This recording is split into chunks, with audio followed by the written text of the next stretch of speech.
Bahagyang napasulyap si Mayap sa mga estudyanteng nasa kanyang likurana nang marinig ang tawanan at usapan ng mga ito. Napabuntong hininga na lamang siya at nagpatuloy sa paglalakad pauwi sa kanilang bahay. Simula pagkabata ay tampulan na ng tukso si Mayap dahil sa malapad na itim na nunal nito sa noo at kaliwang braso na maihahalin tulad sa balat ng unggoy. Ang isang mata niya ay kirat at malabo ang paningin, kung kaya't nagsusuot siya ng salamin. Nasanay na siya sa mga masasakit na salita ng mga tao, ngunit hindi pa rin niya maiwasan na siya'y masaktan. Madalas napapatanong na lamang siya na kung bakit sa dinami-dami ng tao sa mundo, siya pa ang binigyan ng ganong klaseng mukha. Hindi nakaligtas si Mayap sa panghuhusga at panlalait ng mga tao. Bagamat tinatanggap na lamang niya yun dahil wala naman siyang magawa upang pigilan ang mga ito. Maging ang kanyang ina na inaakala niyang magtatanggol sa kanya ay palagi rin siyang iniinsulto sa tuwing ito'y nagagalit. Nagulat si Mayap nang biglang sumulpot sa kanyang tabi ang kapatid na si Dalig. Malayo pa lamang ay naririnig na nila ang bulyawan ng kanilang ina at amain. Naku ate, sigurado akong natalo na naman niyang si Sinto sa sabong. Sigurado akong isisisi na naman niya ang kamalasan niya sa'yo. Ha? Bakit ako na naman? Wala na akong ginawa kundi ang magbigay ng kamalasan para sa kanila. Gayong puro alak, sugal ang kanilang inaatupag imbis na magbanat ng buto. Natural hindi sila aasenso. Bagay talaga ang pangalan na Sinto sa kanya. Para kasing Sinto-Sinto eh. Ewan ko ba kay inay kung ano nakita niya sa lalaking yan? Natural, ang matipuno nitong katawan. Ngunit kakarampot naman ang utak. Tamad at pangit pa ang ugali. Buhat ng mamatay ang kanilang ama ay nagbago ang takbo ng kanilang buhay. Nalulung ang kanyang ina sa sugal at paiba-iba rin ang karelasyon nito. Hanggang sa nakilala nito si Sinto na isa ring sugarol. Dali-daling lumabas ng bahay si Sinto at sinalubong silang magkapatid. Dinuro-duro pa nito si Mayap at sinabihin na ito nagdadala ng malas at sumpa sa kanilang bahay. Sinabi pa ni Sinto na nanghina ang kanyang manok nang madaanan nito ni Mayap, kung kaya't natalo ang manok panabong nito. Kuyumang kamao ng dalaga at galit na tinitigan ng amain.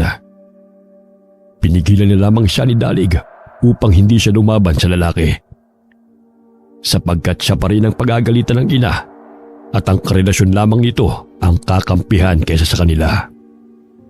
Patuloy na binubulyawan ni Sinto si Mayap sa harapan ng nakikiusyosong mga tao. Wala man lamang ginawa ang kanilang ina upang sila'y ipagtanggol. Tumakbo si Mayap patungo ng kanilang bahay habang umiiyak. Bakit ganoon si inay? Simula nang makilala niya ang Sinto-Sintong yan, ay nagbago na ang trato sa atin. Hindi naman siya nun ganyan Parang mamamatay pag iniwan ng lalaking yun. Umalis na lang kaya tayo dito te. Doon na lang tayo kay Lola Liway. Napatingin si Mayap sa kapatid. Batid niyang tama ang naiisip nito. Dahil sila na lamang ang gumagawa ng paraan upang makapagpatuloy sa pag-aaral. Sa pamamagitan ng paglalabad at pagiging kargador tuwing walang pasok. Minsan ay kinukupit pa ni Sinto ang kanilang pangmatrikula. Kung magsusumbong naman sila sa kanilang ina, ay sila pa ang pinagsasabihan na madamot. Tinapos ang 2 ang taon ng eskwela at agad na umuwi kay Lola Liway sa kabilang baryo upang doon na lamang ipagpatuloy ang kanilang pag-aaral. Ayaw mang pumayag ng kanilang ina, ngunit buo na ang kanilang pasya sapagkat nahihirapan na silang makisama sa taong wala namang ginawa kundi ang bulyawan at gawing katulong silang magkapatid mula pagkabata. 50 minuto ang kanilang biyahe bago nakarating sa bayan na tinitirhan ni Lola Liway. Gising na, Dalig. Andito na tayo sa terminal. Mapungas-pungas na kinuha ni Dalig ang baga at sumunod sa kapatid pababa ng bus. Nakaagaw ng pansin kay Mayap ang mga kakaibang bato na ginawang kwintas at pulseras na binebenta ng matandang babae, kung kaya't kagad siyang bumili noon. Kinahiligan ni Mayap ang pag-iipon ng mga kakaibang mga bato. Pinag-aaralan din niya ang mga katangian ng mga agimat, anting-anting at mutya. Maging ang tradisyon at kultura ng mga tao sa daigdig. Gusto niya mag-aral ng antropolohiya, ngunit batid niyang mahal ang kursong yun. Kung kaya't nagbabasa na lamang muna siya ng mga libro upang madagdagan ang kanyang mga kaalaman tungkol sa mga mutya. Nagulat siya nang biglang hawakan ng matandang babae ang kanyang palada. Hinila nito ang kanyang kamay, ngunit mahigpit pa rin yung hinahawakan ng matanda. Nagtaka si Mayap dahil nakatingin ito sa kanyang palada at animoy binabasa nito ang kanyang kapalaran. Mag-ingat ka, Ineng, sapagkat may panganib na siyang susubok sa'yo. Ngunit maswerte ka sa mga bagay na iyong matatagpuan. Pangalagaan mo ito upang ika'y mailigtas mula sa kapahamakan. Matapos na sabihin yun ng matanda, ay agad naman itong binitiwan ng kamay ng dalaga. Ibinigay rin ito ang mga biniling kwintas at pulseras ni Mayap at agad na tumalikod. Dalig, narinig mo ba ang sinabi ng matandang babae? Ano ba yun? Napaismid si Mayap sa kapatid sapagkat akala niya'y nasa tabi lamang niya ito. Ngunit abala rin pala ito sa pagpili ng makakain sa nagtitinda. Hindi na muling pinaalam ni Mayap sa kapatid upang hindi na ito matakot pa. Walang pagsidlan sa tuwa si Lola Liway nang makita ang dalawa niyang apo mula sa bintana. Dali-dali niyang sinalubong ang mga ito at mahigpit na niyakap.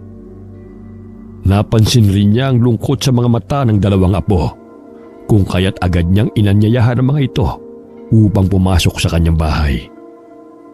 Napaagay ata ang inyong bakasyon, mga apo.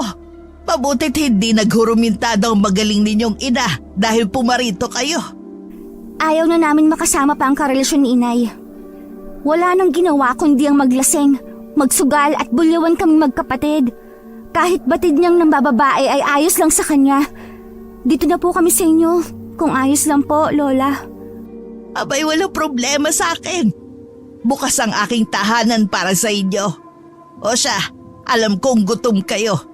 Tamang-tama ang paksiw na aking isinasalang. Maya-maya lamang maluluto na yon. Namangha si Mayap sa mga isdang pinatutuyo ni Lola Liway na nakalatag sa mesang kawayan. Nang makita niya ang isda na may berdeng mata at asul na kulay sa loob, nilapitan niya ito. Pinisil niya ang mga mata ng katabing isda, ngunit hindi ito katulad sa malaholin na mata na kanyang nakita. Kinuha niya ito at inilagay sa maliit na telang sisidlana. Te, kakain na tayo. Tama na yung pagtitig sa mga isda. Baka mamaya magpalit pa kayo ng mukha. Che, isa ka pa. Alam mo, Dalig, may mutya na makukuha mula sa mga mata ng isda. Nagbibigay ito ng kakaibang kapangyarihan o mahika sa sino mang makakuha nito. Gutom lang yan, te. Saka gustuhan mo makapaghiganti sa sinto na yun. Kung ano-ano nang nasa imahinasyon mo. Di ka na, gutom na ako. Maingat na itinago ni Mayap ang nakuhang mata ng isda. Hindi siya nagkamali na isa yung mutya o agimat katulad ng nabasa niya sa libro. Malapit sa dalampasigan naninirahan si Lola Liway, kung kaya't ang pagtitinda ng mga isda sa merkado ang hanap buhay nito. Naging katuwang niya sina Mayap at Dalig, kung kaya't naging madali sa kanya ang gawain. Ngunit kahit saan magpunta si Mayap, ay hindi pa rin natigil na pag-usapan ng mga tao ang kanyang mukha. Tinatakpan na lamang niya ito ng bandana upang hindi matakot ang mga tao sa kanya. Nagimbal ang mga mamamayan sa baryo nang kumalat ang bali-balita sa natatagpo ang putol na bahagi ng katawan sa masusukal na lugar. Walang pagkakakilanlan. Nalalapit na rin ang pasukan kung kaya't nagdulot yun ng takot sa mga mag-aaral. May nakapagsabi na aswang ang may kagagawa noon Lumipat ng paaralan ng magkapatid sa bayan ng Pampanga kung saan sila kasalukuyang naninirahan. Napahinto si Mayap sa pagbabasa ng libro nang biglang may tumama sa kanyang ulo. Pagtingala niya ay napangisi ang kaklase niyang babae na si Rosette. Binato siya nito ng pambura. Oops! Kusang lumipad lang ang pambura. Teka, ano ba yung itsura mo? Pinaglihi ka ba sa unggoy? Malakas na nagsitawanan ng mga mag-aaral sa sinabi ni Rosette kay Mayap. Umalingaw-ngaw ang mga halakhak ng mga ito sa loob ng silid-aralan. Ilang sandali na patigil ang mga ito sa pagkakantyawan dahil dumating na si Binibining Luna na kanilang guro. Hindi na pinatulan pa ni Mayap ang pang-iinsulto ng kaklase sapagkat siya ang pinakamatanda sa klase at kailangan na lamang niyang intindihin na mga batang isip pa ang mga ito. Sa edad na 19 ay nasa 2 baitang pa lamang siya ng sekundarya. Si Dalig naman ay 18 dahil pahinto-hinto silang magkapatid sa pag-aaral. Umanga si Mayap sa kagandahang taglay ng kanilang guro na si Binibining Luna. Bagamat mahigit na 30 anyos na, ay wala pa itong asawa at mga anak. Maraming estudyante at mga binata ang nahuhumaling sa kanyang kagandahan, kung kaya't maraming nanliligaw sa naturang guro. Siniko siya ni Dalig nang mapansin na tulala na naman siya habang nakatingin sa kanilang guro. Naku ate, huwag mo nang pangarapin pa na maging kasing ganda ni Binibining Luna dahil suntok sa buwan lamang yun. Magkaklase sila ng kapatid, kung kaya't maging ito ay hindi nakaligtas sa panunukso ng mga mag-aaral. Habang papauwi, ay napatigil sila sa paglalakad nang mapansin ang nag-uumpukang mga tao. Nakiusyoso na rin silang dalawa upang tukuyin kung ano ang nangyayari. Ayon sa sinabi ng mga taong naroon may natagpuan na pira-pirasong bahagi ng katawan na ikinukubli sa mayayabong na damuhan. Nagkalat pa ang mga balat ng itlog sa paligid ng tinadtad na katawan. Walang ideya ang mga tao kung sino ang may kagagawa noon maliban na lamang sa sinasabing aswang. Napatingin ang isang alay kay Mayap nang mapansin ang malapad at makapal niyang nunal sa braso. Matalim siyang tinitigan nito mula ulo hanggang paa. Magandang araw po sa inyo, Ale. Bati ni Mayap sa babae sapagkat animoy kinikilati siya nito. Unang beses na makita siya sa baryo. Marahang lumayo ang babae sa kanya at nakipag-usap sa ibang mga taong naroon. Sa palagay ni Mayap, siya ang pinaghihinalaang aswang ng mga ito. Ayon na rin sa reaksyon ng mga mukha ng mga kababaihan. Dalig, halika na, umalis na tayo rito. Tingnan mo, sa akin na natuon ang pansin ng mga babae. Baka isipin nila na akong pumatay sa mga yan. Dali-daling umalis ang magkapatid sa lugar na yun. Subalit hindi pa rin sila nakaligtas sa mga mapang-usig na mga mata. Ilang sandali nagulat ang magkapatid nang mabangga nila ang matandang babae dahil sa kanilang pagmamadali. Namilog ang mga mata ni Mayap nang makilala niya ang matandang babae na siyang pinagbilhan niya ng pulseras at kwintas. Hinawakan siya nito sa braso at matalim na tinitigan. Mag-iingat kayo sapagkat nagsisimula ng maghasik ng lagim ang mga kampo ng demonyo. Mapanlin lang, maging ang mga mapanghusgang mga tao ang siyang makakalaban mo. Lola, hindi ko po maintindihan ang mga sinasabi mo. Maaari mo bang ipaliwanag sa akin ang ibig mong sabihin? Ilang sandali ay binitiwan siya ng matanda na hindi man lamang sinagot ang kanyang katanungan. Tinungo nito ang mga taong nagkukumpulan at tinatanaw ang mga tinadtad na mga bangkay. Baka siya ang aswang na tinutukoy ng mga tao. Napakatalinhaga ng kanyang mga salita. Huwag ka nga manghusga, Dalig. Lalo na't hindi mo pa alam ang kwento ng buong pagkatao nito. Habang papauwi ng bahay, ay hindi mawala sa isip ng dalaga ang sinabi ng matanda. Paulit-ulit na umaalingaw sa kanyang pandinig ang mga salita nito. Kinuha niya sa bulsa ang mata ng isda na naging bato. Sa hinuha niya'y maaaring siyang tinulungan ng matandang babae upang tukuyin kung talagang mutya yun o hindi. Araw-araw na inaabangan ni Maya pang matandang babae sa daan sakaling makadagdag ito sa kanyang kaalaman tungkol sa mga bato.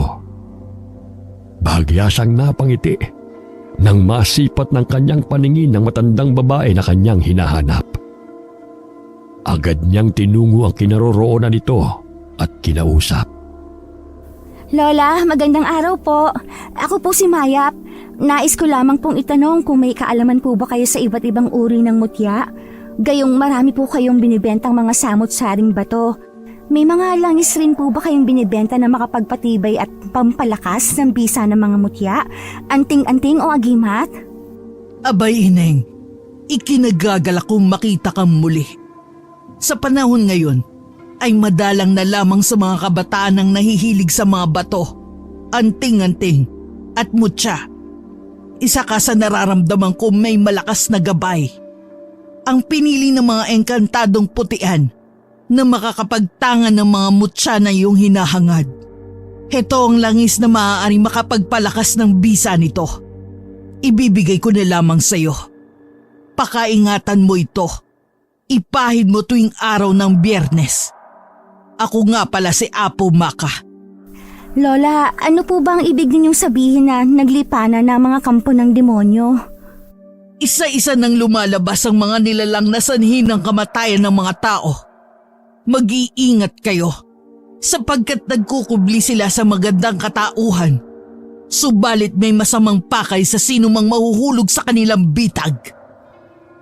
Maya-maya ipinakita ng dalaga ang pinaghihinalaan niyang mutya sa matanda. Doon niya nakumpirma na isa itong mutya na maaaring gawing anting-anting na mata ng isda na naging bato. Sa tulong ng mutya na ito ay nakapagbibigay ng proteksyon pangkalahatan, depensa at gabay sa oras ng panganib. Nagbibigay rin ito ng malinaw na paningin sa taong makapagtangan nito.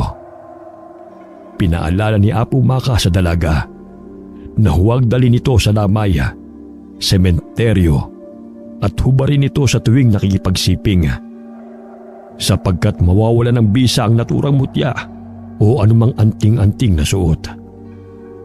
Laking pasasalamat ni Mayap sapagkat naisakatuparan niya ang isa sa kanyang pangarap, ang makapagtangan ng mutya. Kinahiligan ni Mayap ang tungkol sa mga mahiwagang mga bato sapagkat palagi ikinukwento ng yumao nilang ama noon na minsan rin itong naging antingero. Sumasama siya sa mga kaibigan nito sa mga kagubatan upang maghanap ng mga agimat at mutya. Subalit dahil hindi pa ganoong katibay ang kanyang espiritual na taglay, nagkaroon siya ng malubhang karamdaman na dulot ng mga elementong may taglay na itim na kapangyarihan. Hindi nito nakayanan kung kaya't humantong sa kamatayan. Gayunpaman, ay naging maingat at pinag-aaralan ng mabuti ni Mayap ang mga kakaibang mga mutya at bato na maaari niyang maangkin upang hindi siya matulad sa sinapit ng ama. Habang kumakain ng tanghalian sa kantina, hindi mapakali si Mayap dahil sa kanyang naaamoy. Tila bumaliktad ang kanyang sikmura kung kaya't dali-dali niyang tinungo ang banyo at dooy inilabas ang lahat ng kanyang nakain. Sinundan siya ng kapatid sapagkat batid nito mula pa pagkabata ay hindi na gusto ni Mayap ang amoy ng bawang. Kapag nakakakain naman siya dito, ay namamantal ang kanyang balat. Nakasisiguro akong aswang ang babaeng yan. Nakita niyo namang sumama ang pakiramdam ng Mayap na yan nang maamoy ang ginisang bawang. Bumili ng sariwang bawang si Rosette sa kantina at pinatadtad nito ng pino. Pagkalabas ni Mayap sa banyo, ay hinaplos niya sa mukha ng dalaga ang katas ng bawang. Ilang sandali nagsimula ang walang tigil sa pagbahing ni Mayap. Namantalang kanyang balat at nagsimula na ring manikip ang kanyang dibdib. Aswang confirmed! Isang aswang ang babaeng to! Hoy! Anong pinagsasabi mo? Hindi aswang ang ate ko. May allergy sa bawang kaya siya nagkakaganyan. May aswang ba na umaamin? Di ba wala? Naku, tigilan nyo kami! Lahi kayo ng mga aswang! Mangiyak-ngiyak na pinainom ng tubig ni Dalig ang kapatid upang mabawasan ang pamamantal nito. Ilang sandali ay may mga gurong pumasok sa kantina at pinagsabihan si Rosette sa ginawa nito kay Mayap. Pangising nilisan ng grupo ni Rosette ang magkapatid at may naiisip na namang kasunod na plano ang mga ito kung paano patatalsikin sa paaralan ang pinaghihinalaang mga aswang. Umuwi ng bahay ng magang-maga ang mukha ni Mayap. Gayon na lamang ang pag-aalala ng kanilang lola. Naglaga ito ng luya. Ang tubig na pinaglagaan ay nilagyan niya ng kalamansi upang maibsan ang pamamaga ng mukha, labi at dila ng apo. Nakatutulong din ito sa pagpapagaling ng sipon. Wala talaga kasing sama ng mga tao, La. Wala naman po silang diferensya sa katawan, ngunit sa utak napakalaki ng kanilang kapansanan.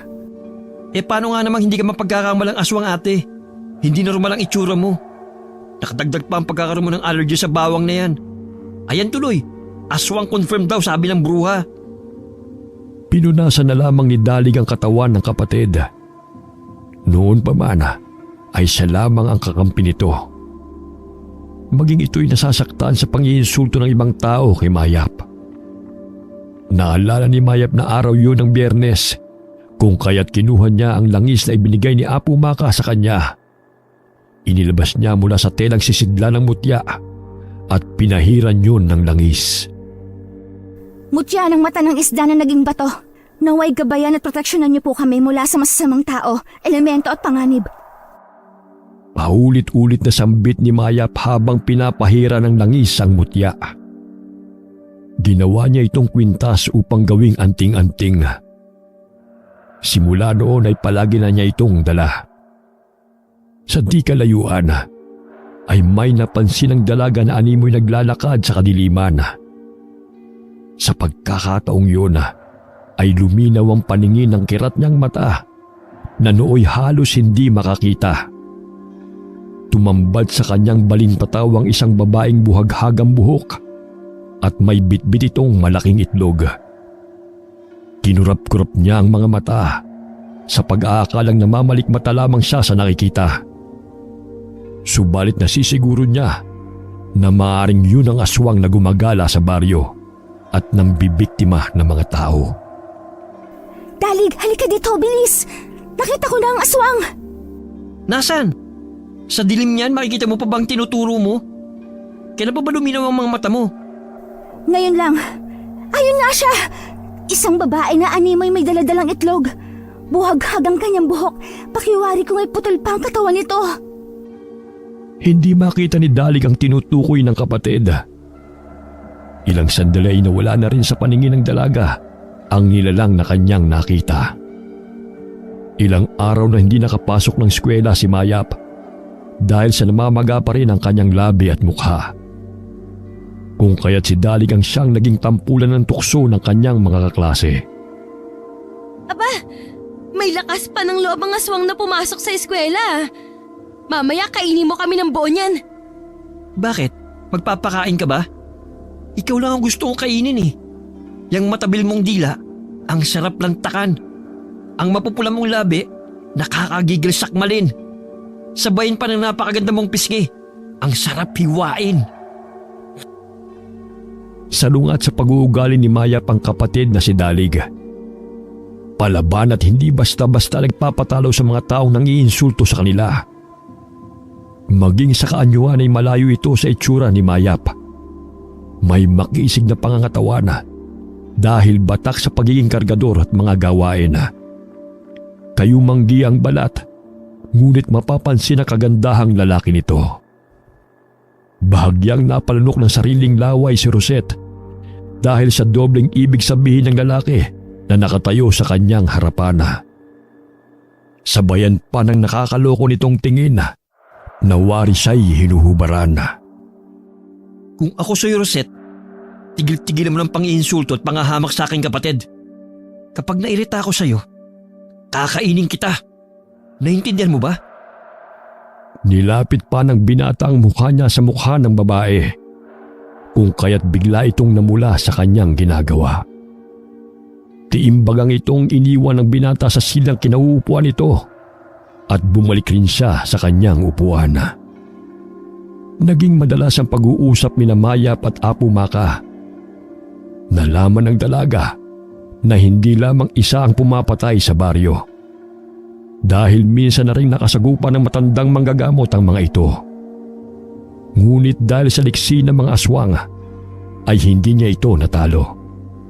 Lalo na't mag-isa lamang siya noong panahon ng kanilang laban. Siya pa ang pinaghihinalaan ng mga kabaryo na naghahasik ng lagim, kung kaya't madalang na lamang siyang magpakita sa mga tao. Binibigyan na lamang niya ng babala ang mga taga-baryo, ngunit imbis na magpasalamat ay pinaalis nila ang matanda.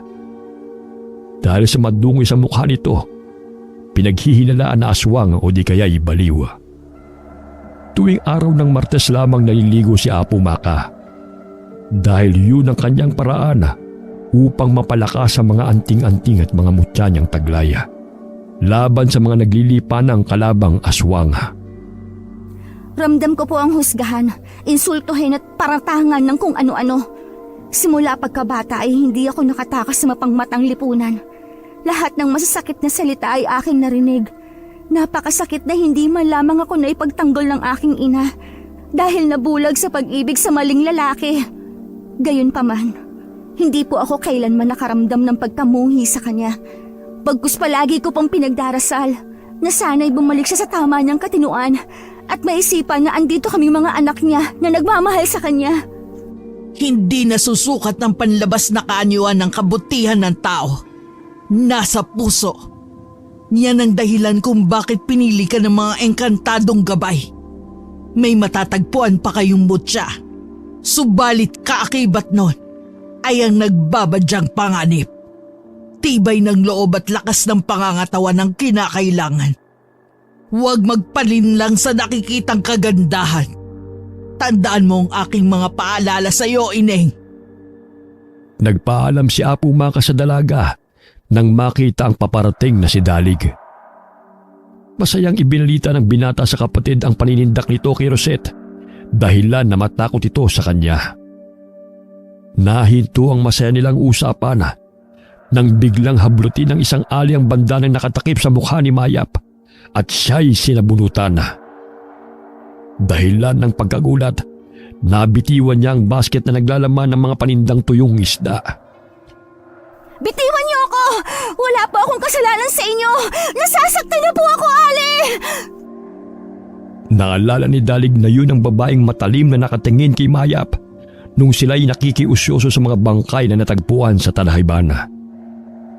Pilit niyang tinutulok ang babaeng sumusugod sa kanyang kapatid. Ilang sandali ay napaghiwalay rin niya ang dalawa. Maghulos dili po kayo. Hindi porket kakaibang itsura ay aswang na kaagad. Wala kayong pinagkaiba sa aswang na sinasabi nyo, sapagkat kayo mga panghusga ang siyang pumapatay sa damdamin ng mga katulad namin na gusto lamang mamuhay ng payapa. Ngunit iginiit ng babae na simula na makatungtong sa baryo si Mayap ay sunod-sunod na ang patayan at bangkay na natatagpuan sa baryo. Nakita rin niya ang dalaga na kinakausap nito si Apo Maka na siyang pinaghihinalaan nilang aswang. Ayon sa ali, marahil nakalahi ni Apo Maka si Mayap. Pangit lang po ang itsura ko, subalit di ako masamang tao. Hindi ko nga po kayo hinuhusgahan na kasimbaho ng hininga mo ang pag-uugali ninyo. Sa kababantay ninyo ng aswang, hindi mo na naaalagaan yung sarili ninyo. Pag may oras po kayo, magsipilyo ng ngipin at maglinis din po ng katawan. Hindi yung pangit na itsura lamang ang palagi niyong nakikita. Inis na tugon ng dalaga at iniwan na napahiya ang ali sa harapan ng kanyang mga kasama. Nang makalampas sa maraming tao, ay paika-ikang lumakad si Mayap dahil sa sakit ng kanyang binti. Inayos niya ang nagulo niyang buhok. Nagtamo rin siya ng iilang galo sa pisngi at braso. Kung hindi dumating si Dalig, natitiyak niyang napuruhan na siya ng matabang babae. Lapitin siya ng away, ngunit tila isang superhero si Dalig na bigla na lamang sumusulpot upang siya'y ipagtanggol. Ganoon na lamang ang pasasalamat niya na sa kabila ng away-bati nilang magkapatid ay hindi nila iniiwan ang isa't isa. Magkaramay sila sa hirap at ginhawa. Kailangan damihan mong pagkain mo. Dahil marami ka pang mararanasan na sabunutan. Ay teka, bakit naglalako ka? Akala ko ba'y nagpapagaling ka sa bahay? Sayang naman kasi pag hindi ito maibenta. Isa pa, konti na lang naman ang pamamantal ko. Gusto ko rin namang makapagpahinga si Lola Liway. Hanip nga eh. Sa tuyong isda hindi ka allergic. Pero sa bawang parang mamamatay ka. Alam mo, siguro nga aswang ka. Napangiti na lamang si Mayap sa biro ng kapatid. Tinulungan siya nito sa paglalako ng mga tuyo. Sa di kalayuan ay tanaw nila si Binibining Luna. Maging si Dalig ay lihim na napahanga sa ganda ng guro. Ayon sa napagtanungan niya, ay wala pa itong natipuhan ni isa sa mga manliligaw nito. Nagkaroon ito ng nobyo, ngunit naglaho na lamang na parang bula. Kung kaya't matapos noon ay hindi na nagkaroon ng karelasyon ng kanilang guro. Kumaway ito sa kanila at napangiti. Tila matutunaw ang binata sa kanyang kinatatayuan dahil sa nakakaakit ng ngiti at maamong mukha ni Luna. Naisip niya na kung hindi lamang siya estudyante nito, ay tiyak na liligawan niya ang babae. Ngunit nakaramdam siya ng panghihinayang sapagkat batid niyang hindi naman siya magugustuhan nito. Teka lang ha. Ba't napatutulala? Hoy! Tulo na yung laway mo sa katititig kay Binibining Luna. Maaari bang ilako na natin ito bago pa tayo maabutan ng dilim? Upang maubos ang mga tuyong isda, ipinagpalit ni Dalig ang mga ito sa kalamansi at iba pang sangkap sa pagluluto na tinatanggap naman ng kanyang mga kakilalang tindero. Magandang ideya ito, lalo na't kakailanganin din naman nila ang mga sangkap na yon. Bago makarating sa kanilang tinitirhan, ay kinakailangan pa nilang dumaan sa gubat. Inabot ng dilim ang magkapatid, kung kaya't dali-dali silang naglakad pa uwi, sapagkat batid nilang hinihintay na sila ni Lola Liway. Napatigil sila sa paglalakad nang marinig ang hindi pangkaraniwang tunog. Wari pinagsamang nangingitlog na manok at iyak ng baboy. Nagkatinginan ng dalawa at dahan-dahang tinungo ang pinagmumula nito. Nagkubli sila sa likod ng puno at sinisilip ang hayop na kanilang naaaninaw. Ngunit laking pagkagulat nila nang makitang nakatuwad ang isang nilalang na yun at pilit na ibinubukan nito ang malaking bibig. Sa pagkakataong yun ay nakaramdam ng takot ang magkapatid. Subalit ipinagpatuloy nila ang kanilang pagmamasid. Tumambad sa kanilang paningin ang nagbabagang pares ng mga mata na may mahabang ngipin. Ilang sandali ay nahati sa dalawang bahagi ang katawan nito na ikinagulat nila. Napatampal si Mayap sa kanyang bibig dahil sa hindi makapaniwala sa aswang na kanyang nakita. Iniluwa rin ng nilalang na yun ang dalawang malaking itlog mula sa bunganga nito. Ngayon ko lang nalaman na may nangingitlog na manananggal. Huwag kang maingay, baka marinig tayo. Ilang sandali ay napansin nilang napatingin ang aswang sa kanilang kinaroroonan. Ngunit pilit nilang ikinukubli ang kanilang katawan sa malaking ugat ng puno. Maya-maya'y pinagaspas nito ang malalapad niyang pakpak at dinala ang kalahating katawan at dalawang itlog na kanyang iniluwa. Isang uri ng aswang na tinatawag na mangkukutod. Katulad ito sa manananggal na nahahati ang katawan. Subalit ang kaibahan lamang nito sa pangkaraniwang manananggal ay nangingitlog ito. Kapag nabasag o napisa ang itlog, matatagpuan sa loob nito ang bahagi ng katawan ng kanyang mga nabiktima. Nang tuluyan ng makalayo ang mangkukutod na aswang, ay dali-dali silang kumaripas ng takbo pauwi ng kanilang bahay. Ngunit nakaagaw ng pansin kay Dalig ang suot na kwintas ng kanyang kapatid. Te, kumikinang ang bato sa iyong kwintas. Tignan mo. Hinaplos ni Maya pang mutya. Ilang sandali may naaninaw siyang lumilipad sa himpapawid patungo sa kanilang kinaroroonan. Biglang hinablot ng mangkukutod na aswang si Dalig upang dagitin.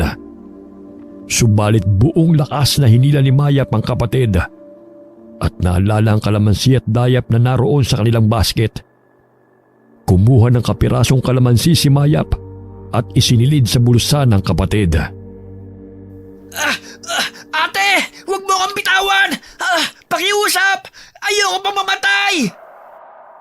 Habang dinadagdagan ni Mayap ng kalamansi ang bulsa ng pantalon ni Dalig, napapansin niyang pababa ng pababa ang lipad ng mangkukutod na aswang. Animoy pabigat ng pabigat din ang katawan ni Dalig. Naalala niya ang sinabi ng kanyang ama upang maiwasan na madagit ng mga masasamang nilalang ay palagi itong nagbabaon ng kalamansi. Dahil mabigat yun sa mga aswang kagaya rin ng barya. Napansin ni Mayap na nahihirapan ang mangkukutod na aswang sa paghila kay Dalig. Kung kaya't nagkaroon siya ng pagkakataon na makadampot ng sanga. Binali niya yun at pinahira ng katas ng kalamansi.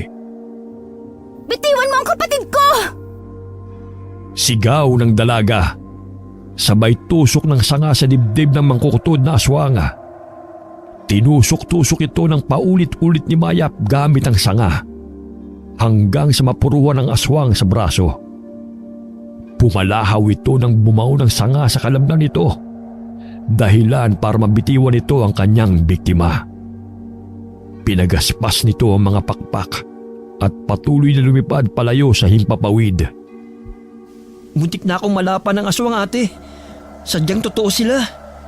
Ayos ka lang ba? May masakit ba sa'yo?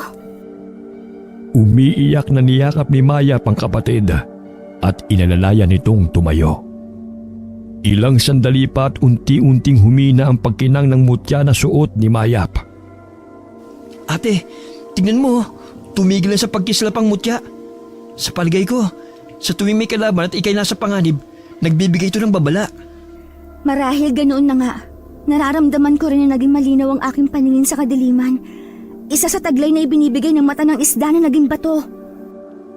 Humahango silang dalawa ng pumanhik sa kanilang bahay at do'y nakatulog na sa paghihintay sa kanila si Lola Liway.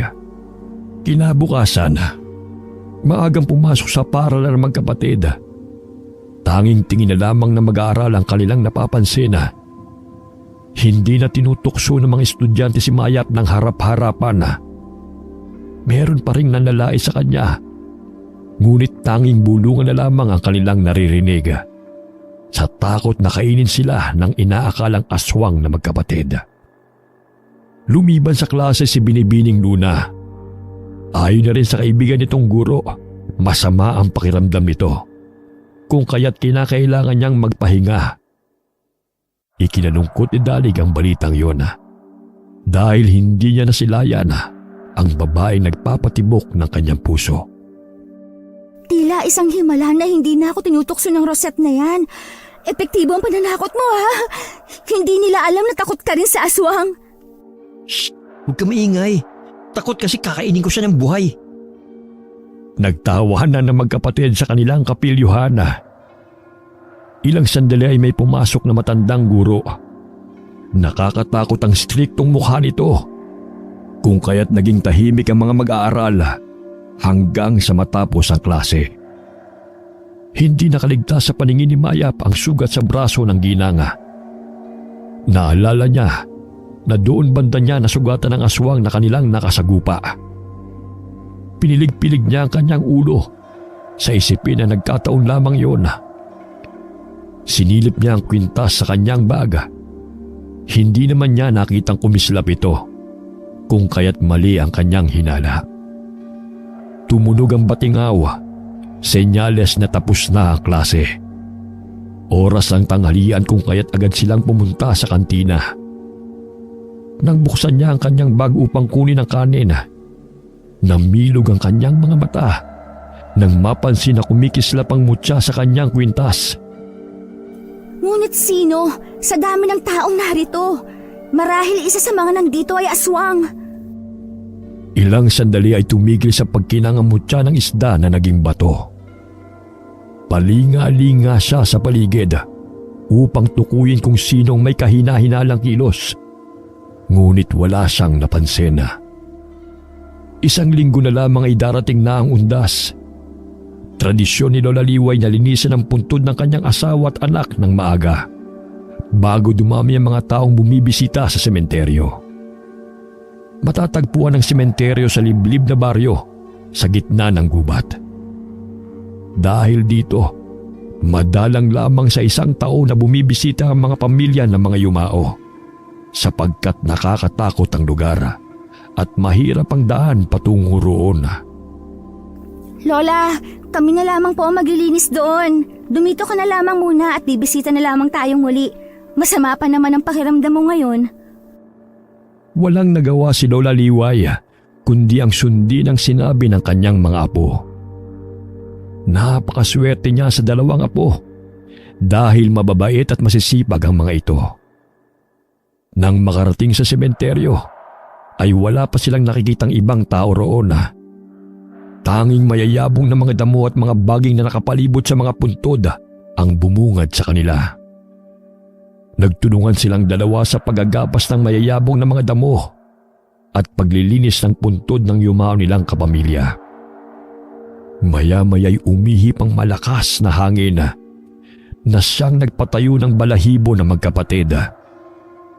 Nakaamoy sila ng nakakasulasok na amoy na maihahalin tulad sa nabubulok na laman. Tinakpan ng dalawa ang kanilang mga ilong dahil sa hindi makayanan ng mabahong amoy na sumasama sa ihip ng hangin. Hinanap nila sa mga puntod, subalit wala silang nakita. Maging sa paligid ng mga nitso, sakaling may hinukay roon dahilan ng mabahong amoy. Nilibot ko na ang paligid at inisa-isa ko ng tignan ng mga puntod. Wala naman akong nakita na nabubulok na hayop o hinukay na bangkay. Ay, nakakapagod. Pinahid ni Dalig ang mga pawis na pumapatak mula sa kanyang noo. Napansin niya si Mayap na lumalakad palayo na ng sementeryo, patungo ng kasukalan. Tumakbo siya sa kinaroroonan ng kapatid.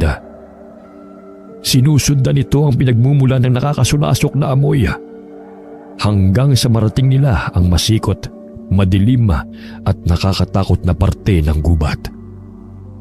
Te, bumalik na tayo sa sementeryo. Baka may mga masasamang espiritu naninirahan at mabulabog pa natin. Matulad pa tayo kay tatay. Alam mo bang sa mga masikot na gubat matatagpuan ang mga bertud at mga agimat? Maaaring dito rin tinatapon ng mangkukutod na aswang ang kanyang mga biktima. Ayaw magpapigil ni Mayap kung kaya't hindi siya iniwan ng kapatid kahit gusto na nitong umalis sa naturang lugar. Namilog ang mga mata ni Mayap nang maaninaw ang isang malaking bulaklak na mahigit 1 metro ang lapad nito. Raffliza, ito ang pinagmumula ng nakakasulasok na amoy. Batid mo ba, Dalig, na may taglay itong mutya o bertud na maaari nating gawing anting-anting? Alam mo, te, tsaka kahumaling mo sa mga bato para ka ng antingera. Mapano pa tayo niyan? Halika na, ang baho na eh.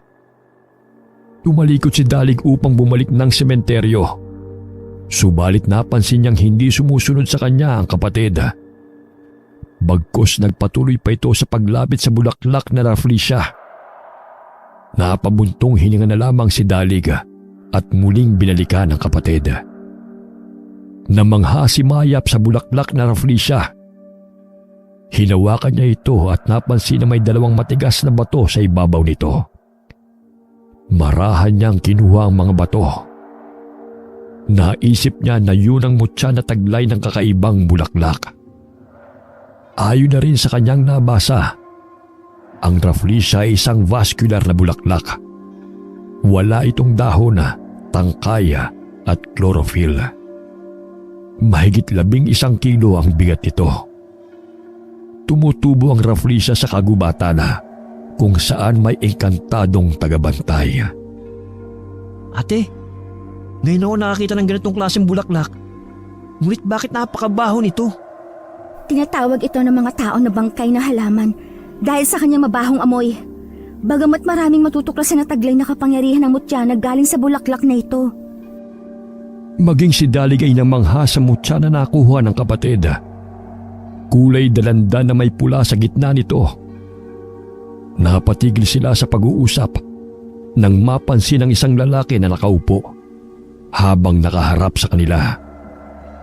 Dali-dali nilang itinago ang mutya na nakuha sa bulaklak ng Rafflesia. Ngunit laking pagtataka nila nang biglang nawala ang bulaklak sa kanilang tabi. Lumakad pabalik ng sementeryo ang magkapatid. Subalit napatigil sila sa paglalakad nang bigla na lamang humarang ang lalaki sa kanilang harapan. Napangisi ito at malakas na hinataw si Dalig gamit ang sanga ng puno. Sandali lang, Manong. Ano po bang kasalanan namin sa inyo? Patuloy na umilag ang magkapatid sa pag-atake ng lalaki. Naningkit ang mga mata ni Mayap dahil sa inis. Gamit ng karet ay iwinasiwas niya ito sa harapan ng lalaki at natamaan ito sa pisngi. Ano po ba ang problema ninyo? Tigilan mo kami kung ayaw mong tagtarin kita nito! Itinaas ni Mayap ang karet nang bahagyang tumigil ang lalaki sa pagsugod sa kanila. Ngunit sinabi nito na ibigay ng magkapatid sa kanya ang batong kanilang nakuha sa mahiwagang bulaklak.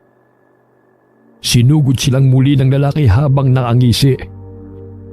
Bagamat nagtulungan ng magkapatid sa pag-aatake sa hindi kilalang lalaki, kung kaya't nagpagulong-gulong ito pababa ng damuhan.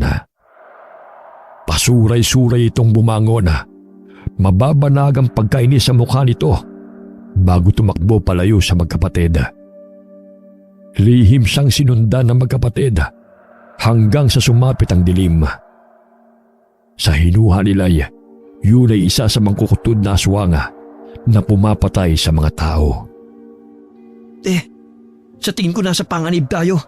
Dala mo bang mutya ng mata ng isda? Iniwan ko sa bahay dahil manghihina ang bisa niyon pag dinala sa sementeryo. Tanging langis lamang ang dala ko ngayon. Di ba't may natagpuan tayong bertod ng Rafflesia? Pahiram mo kaya ng langis. Baka sakaling lumakas ang bisa at matulungan tayo nito. Agad na pinatakan ng langis ni Mayap ang bato na nakuha sa Rafflesia. Pinunit niya ang itim na bandana at inilagay niya roon. Sabay sambit ng mga katagang itinuro sa kanya ni Apo Maka upang lumakas ang bisa ng mga mutya. Patuloy na sinusubaybayan ng tingin ng magkapatid ang lalaking kanilang minamanmanana. Ngunit may malakas na bagay na tumama sa kanilang ulo, dahilan para mawalan sila ng malay. Nagising si Mayap at Dalig sa isang kubo. Tanging ang maliit na gasera lamang ang nagbibigay liwanag sa madilim na paligid. Nakatali ang kanilang mga kamay at paa, dahilan kaya nahihirapan silang gumalaw. Kiniskis ni Dalig ang tali sa dingding at pilit na kinakalas ito. Nasaan na kaya tayo? Kaninong bahay ito? Napatigil sila sa pag-uusap nang maaninaw ang paparating na lalaki na nooy may hawak na palanggana na may sariwang laman. Pumapatak pa ang sariwang dugo sa sahig kung kaya't nangamba ang magkapatid sa kanilang kaligtasan. Nagkunwari silang walang malaya at nakiramdam kung anong gagawin ng lalaki sa kanila. Ilang sandali ay may pumasok muli sa loob ng dampa. Dahan-dahang iminulat ni Mayap ang kanyang mga mata. Tumambad sa kanyang paningin ang matanda at ang strikto nilang guro na si Binibining Fe. Lumakad ang lalaki papalapit sa magkapatid upang hanapin ang mutya ng Rafflesia. Animoy hinuhubaran na nito ang dalawa, kung kaya't hindi nakatiis si Mayap dahilan na malakas niyang tinadyakan ng lalaki. Bitiwan mo nga ako! Lumayo ka sa akin! Natumba ang lalaki sa ginawa ng dalaga, kung kaya't malakas siyang sinampal ng lalaki at pilit na hinahanap pa rin ito ang mutya. Kinuha niya ang patalim at itinutok sa leeg ni Mayap. Pilit nitong pinapaamin kung saan ito nilagay ang mutya. Kahit anong pananakot ito, ay hindi pa rin sumasagot ang dalaga.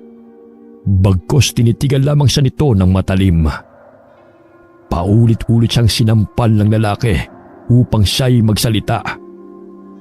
Hindi na kayanan ni Dalig ang pananakit nito sa kapatid, kung kaya't sinabi niyang nasa kanya ang mutya. Napangisi ang lalaki at natuon ang pansin nito sa binata. Kinapkapan siya nitong muli habang matalim na nakatingin lamang sa kanila ang kanilang guro na si Fe. Hindi sila nagkamali na mga aswang ang mga taong kanilang kaharap dahil sa lansa ng amoy ng bahay at mga bahid ng dugo sa loob noon. Paano kung may bibigay sa yung mutya gayon nakatali ako? Kaligan mo muna ako at kusa akong ibibigay sa iyo. Pinatayo siya ng lalaki, bagamat nakatali pa rin ang mga kamay at paa. Inisa-isa ang bulsa ng kanyang pantalon at damit, ngunit hindi pa rin natagpuan ng lalaki ang hinahanap nito. Dahil sa inis ay tuluyan na nitong hinubad ang suot na pantalon ni Dalig. Napukaw ang atensyon ng matandang guro at mababanaag ang pagnanasa nito kay Dalig. Natuon ang paningin nito sa ibang bahagi ng katawan ng binata. Ipaubaya mo na lamang siya sa akin. Ako na ang maghahanap sa mutya. Hinila niya si Dalig patungo sa papag at dooy pinagpatuloy na hubaran si Dalig.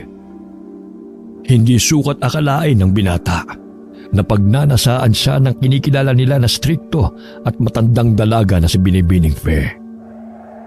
Hinahaplos ni Fe ang matipunong dibdib ng binata dahilan na makaramdam si Dalig ng pagkairita. Bitiwan mo nga ako! Nakakadiri ka! Matagal na kitang nagugustuhan. Hindi man kita nakuha noon. Titiyakin kong magiging aking ka na ngayon. Ayoko sa matandang katulad mo! Lalo na napatunayan kong isa kang aswang! Wala ka nang magagawa. Maswerte ka pa nga at bubuhayin pa kita. Ngunit kapalit nun, ang paligayahin ako. Ang kapatid mo lamang ang aking papatayin dahil wala naman siyang silbi. Pahalakhak na tugon ng guro. Malakas siyang tinadyakan ni Dalig dahilan na napasandal si Fe sa dingding. Nagkaroon ng pagkakataon na makuha ng binata ang kutsilyo na nasa ibabaw ng mesa. Gamit nun ay tinanggal niya ang tali sa kanyang mga kamay at paa. Nilapitan siya ng lalaki nang makitang nakalas sa mga tali. Ngunit malakas niyang itinarak sa balikat nito ang kutsilyo at itinulak palayo sa kanya. Naramdaman ng binata ang kakaibang lakas na nananalaytay sa kanyang katawan. Wari niya ay marahil yun ang bisa ng tanga ng mutya ng Rafflesia na ibinigay ni Mayap. Kaya ganun na lamang ang kagustuhan ng mga mangkukutod na aswang na kunin ang mutya, sapagkat nagtataglay ito ng depensa pangkalahatan, nagbibigay ng lakas, liksi at may kabalat kunat rin itong taglay na hindi matatablan ng anumang sandata kung mababasbasa ng magaling na manggagamot. Maging ang mga aswang ay hinihintay ang pagsibol ng mga agimat upang magkaroon ng mahabang buhay at maging pananggalang sa kanilang mga kalaban. Napabuntong hininga si Mayap nang lumuwag ang tali sa kanyang kamay at inalis ang tali sa kanyang mga paa. Tinulungan niya si Dalig sa dalawang taong umaatake sa kapatid. Dapat ikaw ang nagtuturo ng magandang asal, maging modelo sa mga mag-aaral. Ngunit bakit ikaw pang naghahasik ng lagim at pumapatay ng mga tao? Lahat ng madampot na bagay ni Mayap sa loob ng kubo ay kanyang ibinabato kay Fe. Maging ang kalderong naglalaman ng mga buto ay inihagis niya patungo sa guro. Nandilat ang mga mata ni Fe Nang maramdaman na umiinit ang kanyang katawan, yumuko ito na animoy iniunat ang kanyang balakanga. Ilang sandali ay unti-unting tinutubuan na ng bakpak ang likod ng guro. At nagbago ang anyo nito bilang isang mangkukutod na aswang. Nahati ang katawan ng guro, kung kaya't bahagyang napatras si Mayap sa kanyang kinatatayuan. Hindi ako nagkamali sa aking hinala. Ikaw ang aswang na gustong kumuha kay Dalig. Maaaring sa mga nawawalang mga mag-aaral sa paaralan na ikaw ang sanhi. Hindi ko kasalanan na hindi ninyo ginagamit ang inyong utak. Mga mangmang, ang dali ninyong mauto, kapalit ng mataas na grado. Naalala ni Mayap na may kaklase sila na binagsak ni Binibining Fe dahil hindi nakapagpasa ng proyekto at palaging lumiliban sa eskwela. Pumunta sila sa guro upang magtanong kung anong maaari nilang gawin upang maipasa ang asignaturang science. Matapos noon ay hindi na nila nakita ang dalawa. Narinig lamang niya sa kumakalat na balita na ang dalawa nilang kaklase ay nagtanan. Ikaw ang dahilan ng pagkawala ni na Russell at Linda? Pinatay mo rin ba sila? Huwag kang mag-alala, makakasama mo rin sila. Pinagaspas nito ang pakpak upang lapitan si Mayap. Ngunit mabilis na dinampot ng dalagang gasera sa ibabaw ng mesa. Buong lakas na inihagis ni Mayap sa mangkukutod na aswang na nasa harap niya. Nang mabasag ang bote ng gasera sa ulo nito, nasunog ang buhaghag nitong buhok. Aligagang pinapatay ng aswang ang apoy na nagliliyab sa kanyang ulo. Nagkaroon ng pagkakataon si Mayap na sugurin ng aswanga gamit ang mga pinuto na sanga ng kahoy. Paulit-ulit niyang hinampas ang mangkukutod na aswanga, dahilan para hindi na ito makalipad pa ng maayos dahil sa pinsala nito sa kanyang pakpak. Nakita ni Mayap ang pasuray-suray na lumalakad na ibabang bahagi ng katawan ng mangkukutod na aswanga. Hinalukay niya yon gamit ang mga sanga ng kahoy. Sabay nun ay malakas na palahaw ng aswanga. Ulang yakang bata ka, tigilan mo yan! Pilit nitong pinapagaspas muli ang kanyang mga pakpak. Ngunit walang awang itinarak ng dalagang sanga sa kanyang mata. Napatras ang mangkukutod na aswanga na sapu-sapu ang dugo ang mata. Hindi pa nakontento si Mayap. Tinusok niyang muli ang kabilang mata ng aswanga upang tuluyan na itong mabulag at hindi na makapangbiktima pa. Hindi mawari ng magkapatid ang lakas ng kanilang katawan habang nakikipaglaban sa dalawang aswang. Nang makita ng lalaki ang nangyari sa kasamang mangkukutod na aswang, ay tumakbo ito palayo sa magkapatid.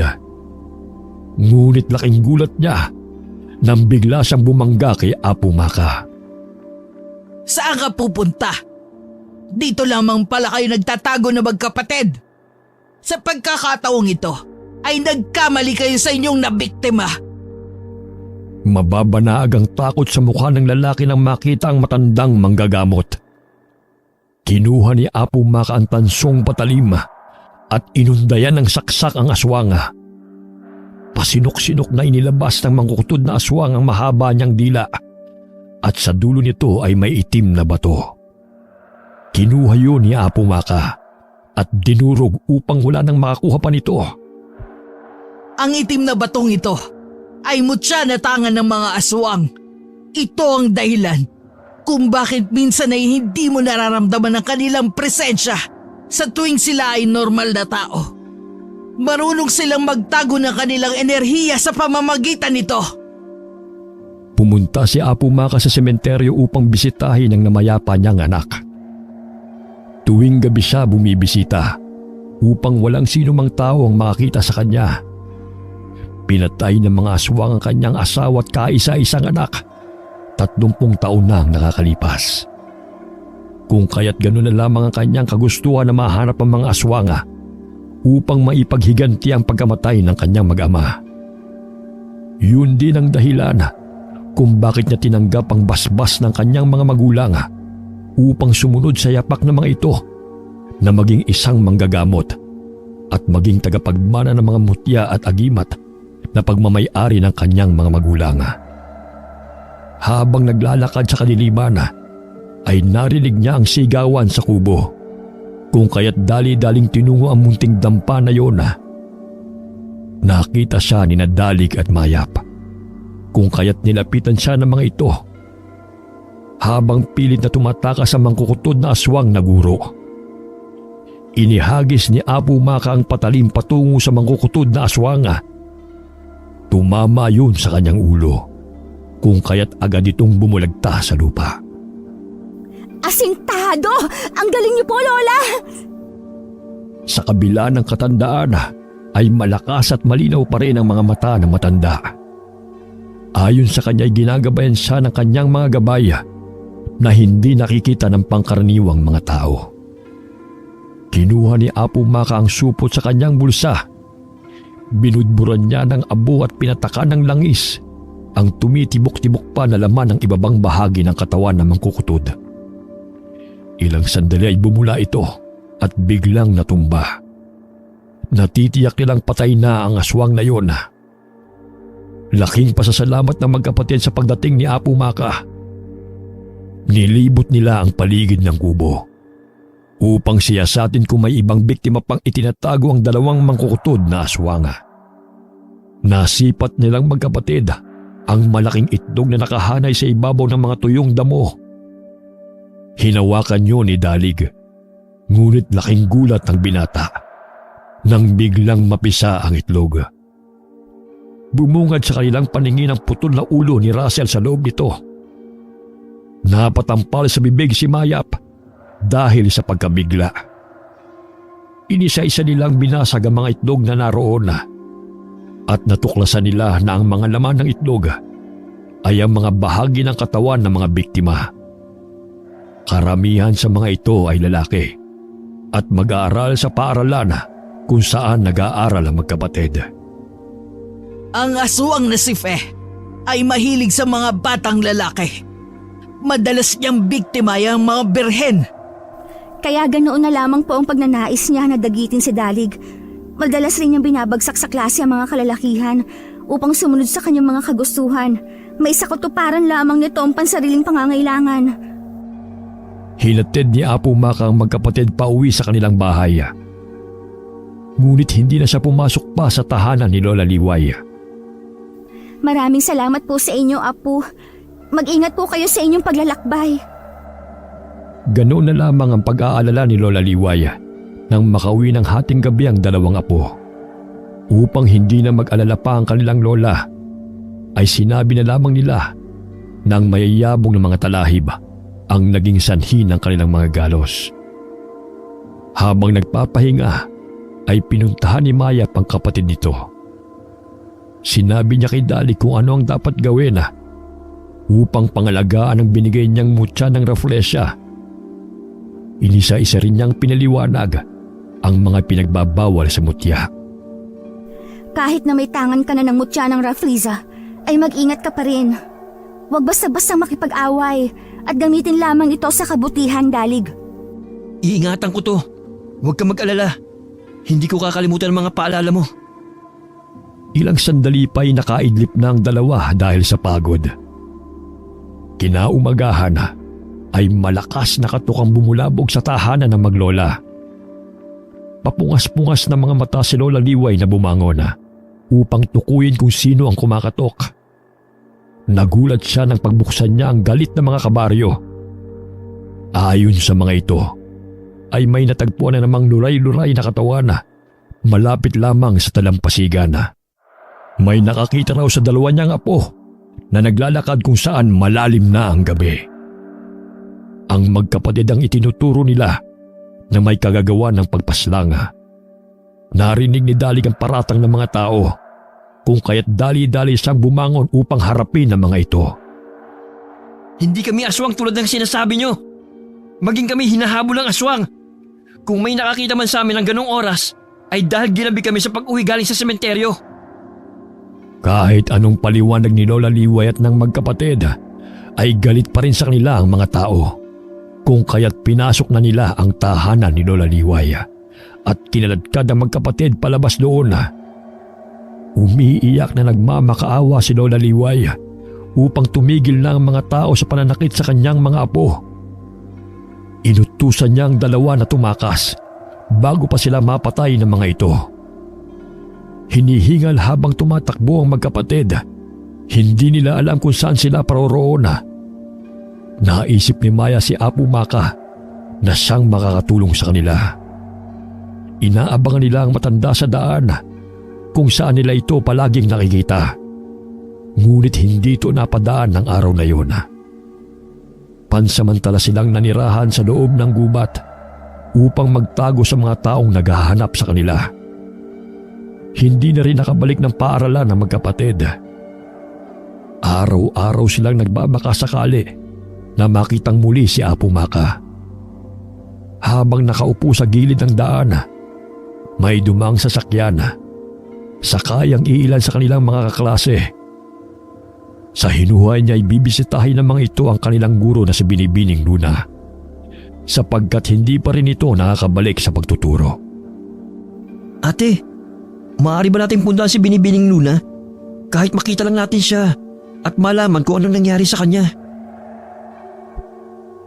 Dahil sa pagpupumilit ni Dalig, wala nang nagawa ang kapatid kundi ang pumayag sa kagustuhan nito. Pinara nila ang truck na napadaan. Nakisuyo sila sa driver na kung maaari makisakay silang magkapatid. Hindi nagdalawang isip ang matandang driver sa pakiusap ng dalawa sa kanya. Kinakausap pa nito ang magkapatid habang binabaybay nila ang daan. Manong, dito na lamang po kami. Maraming salamat po sa tulong ninyo. Bago sila makababa ng sasakyan, ay binigyan pa sila ng driver ng saging na karga ng truck nito. Mag-iingat po kayo, Manong. Kumaway ang magkapatid sa driver habang ito'y papalayo. Tinahak ni Mayap at Dalig ang masukal na gubat patungo sa baryong tinitirhan ni Binibining Luna.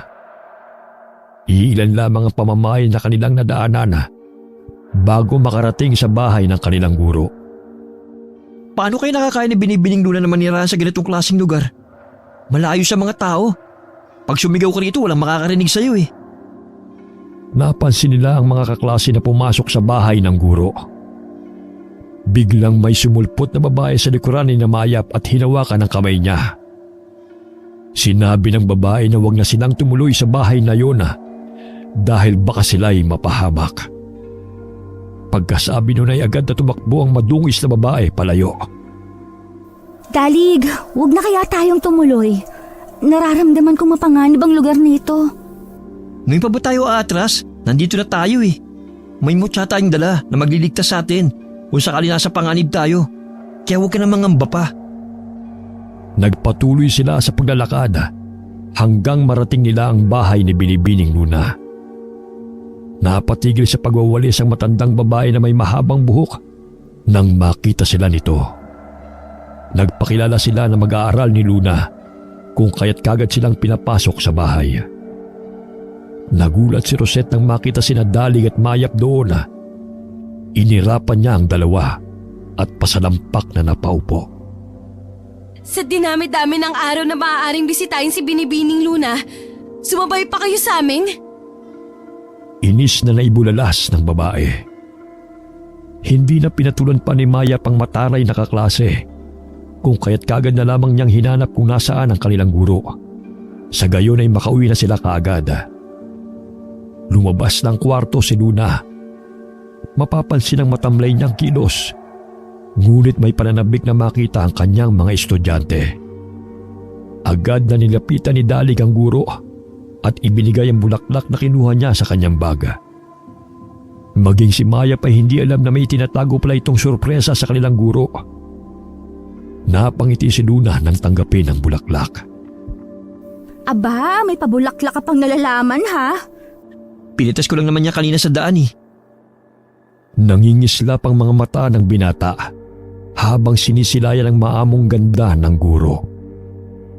Lumulubog na ang araw kung kaya't inaya na ni Mayap ang kapatid na bumalik na sa kanilang tinitirhan. Animoy narinig ni Luna ang bulungan ng magkapatid.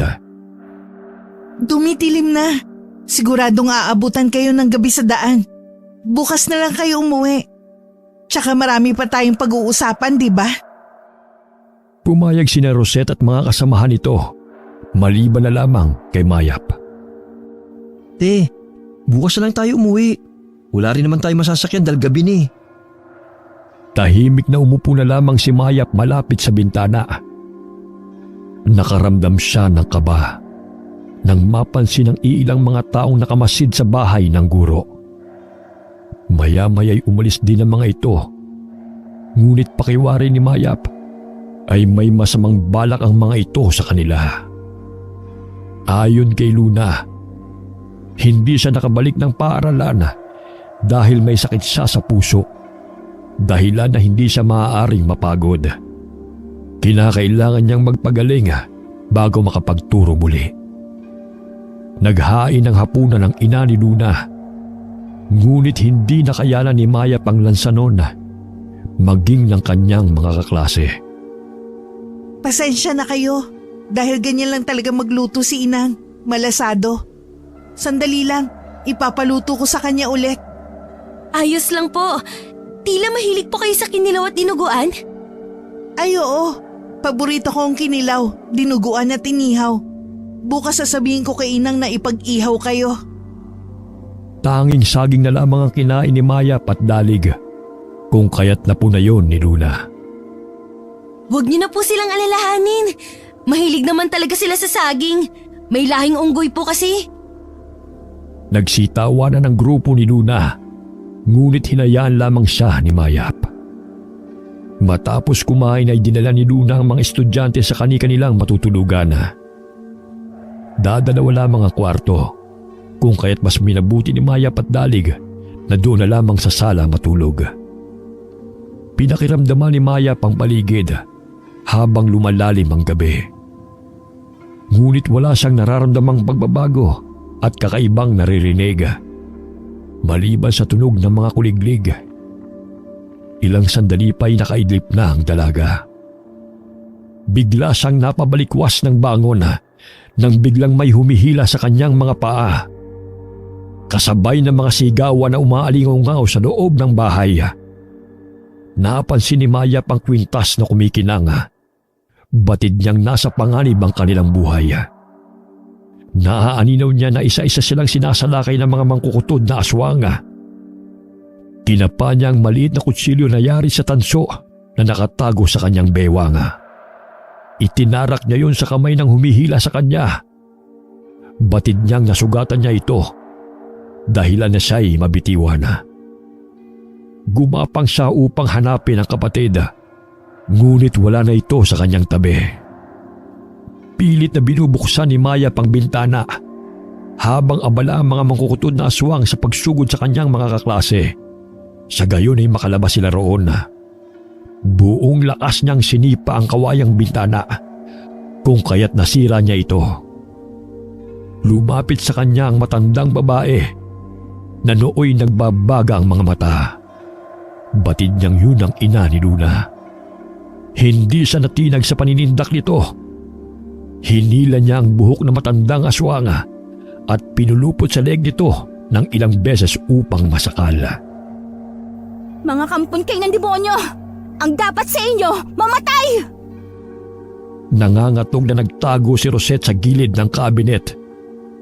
Nakita niyang sinusugod ni Mayap ang matandang aswang. Sinenya sa ni Mayap si Rosette na lumabas sa bintana sapagkat walang nakabantay roon. Nangangatog na sinunod ni Rosette ang utos ni Mayap. Halos lumuwa ang mata ng matandang aswang sa ginagawang pagsakal ng dalaga gamit ang mahaba nitong buhok. Sa tulong ng mutya ng isda na naging bato, ay naging malinaw ang paningin ng dalaga sa kadiliman. Ang mutya ng reflesya ay nagbibigay ng lakas, proteksyon at ginagabayan siya sa anumang laban. Patuloy na hinahanap ni Mayap ang kapatid sa mga nakahandusay na mga biktima na nilalantakan ng mga mangkukutod. Ngunit wala roon ang kapatid niya. Nasaan na kaya si Dalig? Ano nang nangyari sa kanya? Lumabas ng bahay si Mayap kasunod ni Rosette at ng dalawa nilang kaklase. Sinundan sila ng mangkukutod na aswang, ngunit malakas na hinahampas ni Mayap gamit ng kahoy ang aswang na humahabol sa kanila. Kinuha niya ang tirador na nakatago sa kanyang bulsa at inasinta ang ulo ng papalapit na aswang. Ilang sandali pa ay bumulagta ito sa lupa at nawalan ng buhay. Hindi ka aswang, Mayap. Patawarin mo ako sa maling paratang ko sa'yo. Huwag ka nang umiyak. Ang importante ay makatakas tayo rito. Ngunit kailangan kong mahanap si Dalig. Hahanap ako ng lugar na inyong mapagtataguan upang makakilos ako ng maayos. Mayap, huwag mo kaming iiwan. Ayoko pang mamatay. Sakaling mahuli kami ng mga aswang. Kinuha ni Mayap ang bote ng langis sa kanyang baga. May samot-sari yung sangkap, kasama na ang katas ng makabuhay. Inutusan niya sina Rosette na iaplos ang langis na kanyang ibinigay sa buong katawan nila upang hindi sila atakihin ng mga aswang. Nagkubli sina Rosette sa mayayabong na talahib, habang si Mayap ay patuloy sa paghahanap kay Dalig. May natanaw siyang kubo sa di kalayuan sa bahay ni Luna. Dahan-dahan niyang tinunguyo na at sinilip ang siwang ng kawayang dingding. Naminog ang kanyang mga mata nang makitang nakataling si Dalig habang nakahubad. Wala na rin ang kwintas ng mutya ng reflesya sa kapatid. Naaninaw niya na hawak-hawak yun ng babaeng aswang, nakawangis ng kanilang guro na si Luna. Hindi pa nahahati ang katawan nito. Malakas na sinipa ni Mayap ang pintuan ng kubo, kung kaya't nagulat ang aswang na si Luna. Kalagan mo ang kapatid ko kung ayaw mong ibaon ko ito sa ulo mo! Hawak niya ang tansong patalima habang nakaharap sa aswang. Maraming sugat sa katawan ni Dalig habang tumutulo ang sariwang dugo nito. Tinulak siya ng aswang kung kaya't nabitiwan niya ang tansong patalima. Tinaganan siya nito kung kaya't nagpagulong-gulong sila sa lupa. Hindi may pagkakaila ni Mayap na sadyang malakas ang aswang. Ngunit batid niyang ginagabayan siya ng mga puti ang gabay, kung kaya't nananalaytay sa kanyang katawan ang lakas na taglay ng mga mutya na kanyang tangan. Pilit na ibinabaon ng mangkukutod na aswang ang matalim nitong kuko sa leeg ni Mayap. Ngunit gano'n na lamang ang pagsangga ng dalaga. Ilang sandali malakas na hampas ang dumapo sa ulo ng aswang. Napasulyap ito sa taong may kagagawan sa kanya. Nanginginig na napaatras si Rosette dahil sa takot sa aswang. Nabaling muli ang pansin nito kay Mayap. Ngunit ibinuhos ng dalagang langis na may sangkap na makabuhay sa mukha ng aswang, dahilan para mabitiwan siya nito at malakas na bumalahaw. Hindi mawari ng aswang ang kati ng kanyang mukha, maging ng buo niyang katawan. Pilit niyang hinahablot si Mayap, ngunit hindi niya ito mahawakan dahil sa lumabo ang kanyang paningin. Ilang sandali inasinta ni Mayap ang noo ni Luna gamit ang tirador na may tansong bala. Bumaon ang bala sa noo ng aswang nilang guro. Ilang sandali pa'y bumulagta ito sa lupa hanggang sa malagutan ng hininga. Humanga ako sa'yo, ngunit sa likod ng maamot napakabait mong muka ay may lihim ka palang tinatago. Lumapit si Rosette kay Mayap dahil sa hindi makapaniwala sa lakas ng dalaga. Bakit nakayanan mong patayin ng mga aswang? Bakit ang lakas mo? Tibayan mo lamang ang iyong loob. Tiyak matatalo mo ang mga kalaban. Naalala ni Mayap ang kapatid. Awang-awa siya na makita ang mga sugat nito sa katawan. Binihisan niya ang kapatid at inalalayan. May nangyari ba sa inyo? Ate, inakit niya ako eh. Hindi ako nakatiis. Kung kaya't may namagitan sa amin dalawa. Ilang beses ko bang sasabihin sa'yo na hindi yun maaaring suotin kapag Hindi na itinuloy ni Mayap ang sasabihin. Imbis na magalit sa kapatid, ay niyakap na lamang niya ito. Hayaan mo na yon. Ang importante, buhay ka, Dalig. Nakuha man niya ang mutya, ngunit wala namang bisa. Sa susunod, wag basta-basta pairali ng puso. Gamitin mo rin ang iyong utak upang hindi ka mapahamak. Tinulungan ni Rosette si Mayap upang buhatin si Dalig.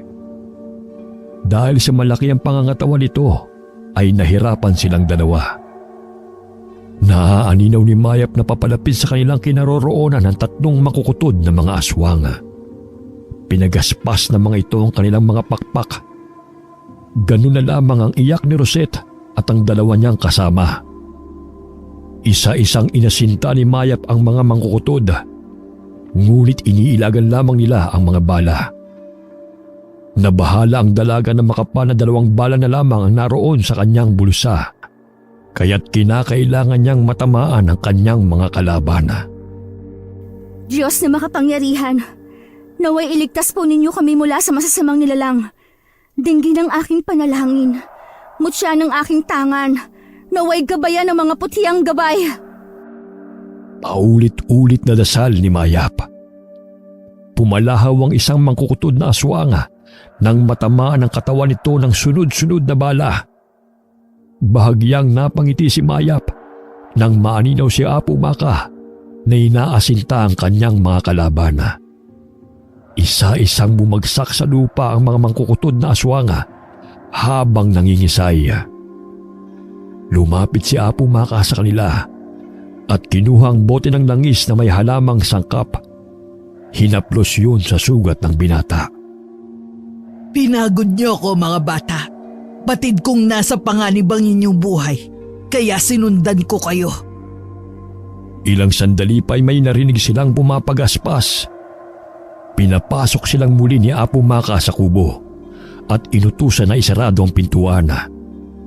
Maya-maya'y naaaninaw nila na may isa pang mangkukutod na aswang na sumugod sa matandang manggagamot. Hinarap siya ni Apo Maka, ngunit tumilapo ng matandang manggagamot nang matamaan siya ng malapad na pakpak nito. Rosette, maaari bang bantayan mo si Dalig? Lalabas ako upang hanapin ang kalahating katawan ng aswang na yan. Natitiyak kong malapit lamang dito yon. Dahan-dahang lumabas ng kubo si Mayap at hinanap sa talahiban ng kalahating katawan ng mangkukutod. Hinawi niya ang mga talahib hanggang sa makita niya ang maraming itlog doon. Nabasag ang isang itlog. Nagulat siya nang makita ang ulo ng amain sa loob noon. Hindi makapaniwala si Mayap sa kanyang nasaksihan na maging si Sinto ay nabiktima ng mangkukutod. Nagpatuloy siya sa paghahanap sa talahiban hanggang sa marinig niya ang mga kaluskos. Maya-maya'y natagpuan niya ang kalahating katawan ng mangkukutod na kalaban ni Apo Maka. Pinatakan niya yun ng langis ng makabuhay na sangkap. Sa tuwing parami ng parami ang kanyang pinapatak, ay palakas naman ang palahaw ng aswang. Hindi may kubli ang galit ni Mayap sa mga aswang na siyang nagpahamak sa kanilang magkapatid. Ang siyang dahilan ng pag-awalay nila kay Lola Liway. Dahil sa inyo, muntik na mamatay ang aking kapatid. Wala kayong puwang sa mundo. Hindi na dapat kayo nabubuhay pa. Malakas na itinarak ni Apo Maka ang tansong patalim sa dibdib ng mangkukutod na aswang. Unti-unti itong nanghina at dilat ang mga matang nawalan ng buhay. Ang lahat ng itim na bato na inilabas ng mga aswang ay tinipo ni Apo Maka at nilusaw sa pamamagitan ng apoy. Sa gayon ay wala nang makakakuha nito para gamitin sa kasamaan. Sumapit ang umaga na hindi nakatulog sina Mayap. Laking pagsisisi ni Rosette sa ginawa niya noon kay Mayap. Sana mabigyan mo ako ng pagkakataon na itama ang pagkakamali ko. Gayong napatunayan ko na hindi ka aswang. Patawarin mo ako, Mayap. Sino ba ako para hindi ka patawarin? Lahat naman tayo deserve ng second chance, hindi ba? Ang importante ay may natutunan tayo sa ating mga pagkakamali. Nagtulungan sina Mayap at Rosette upang akayin si Dalig. Nag-abang sila ng masasakyang pauwi sa kanilang tinitirhan. Sa tulong ni Rosette at ng dalawa niyang kaibigan, nalaman kung sino ang tunay na naghahasik ng lagim sa baryo. Ang gurong sina Luna, Fe at ang pamilya ng mga ito. Inihatid ni Apo Maka sina Mayap at Dalig sa tirahan ni Lola Liway. Nagulat ito nang makita ang matandang manggagamot. Matapos na maihiga si Dalig sa silid nito, ay mahigpit na yakap ang iginawad nito kay Apo Maka. Mangiyak-ngiyak niyang kinausap ang matanda. Nalaman ni Mayap na si Apo Maka ay nakatatandang kapatid ni Lola Liway. Ang tunay na pangalan niya ay Ligaya. Dahil sa pagkamatay ng asawa at anak, siya ang pinaghinalaang aswang na kumitil sa buhay ng kanyang mag-ama upang hindi madamay ang kapatid sa pagtugis ng mga tao sa kanya. Ay mas minabuti niyang magpakalayo-layo at manirahan sa bundok at kagubatan. Ilang dekada ring hindi nagpakita si Apo Maka kay Lola Liway. Ngunit lingid sa kaalaman ni Lola, lihim siyang binibisita ni Apo Maka at sinisilayan mula sa malayo.